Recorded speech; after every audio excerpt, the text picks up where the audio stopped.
सोलापूर येथे लाच स्वीकारताना पोलीस शिपाई एसीबीच्या जाळ्यात.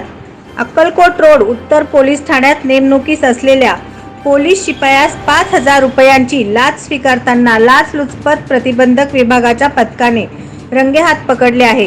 दादासाहेब श्रीमंत बोडके, पद पोलीस शिपाई, बक्कल नंबर 1152, नेमणूक अक्कलकोट उत्तर पोलीस ठाणे असे लाच स्वीकारताना रंगेहात पकडण्यात आलेल्या पोलीस शिपायाचे नाव आहे. यातील तक्रारदार हे वापरत असलेला मोबाईल चोरीचा असल्याचे सांगून तक्रारदार यांच्याविरुद्ध मोबाईल चोरीचा गुन्हा दाखल न करण्याकरता यातील आलोसे दादासाहेब बोडके यांनी तक्रारदार यांच्याकडे 5,000 रुपये लाचेची मागणी करून सदरची लाच रक्कम स्वतः स्वीकारताना लाचलुचपत प्रतिबंधक विभागाच्या पथकाने रंगेहात पकडले आहे. अक्कलकोट उत्तर पोलीस ठाणे सोलापूर ग्रामीण येथे गुन्हा नोंद करण्याची प्रक्रिया सुरू आहे.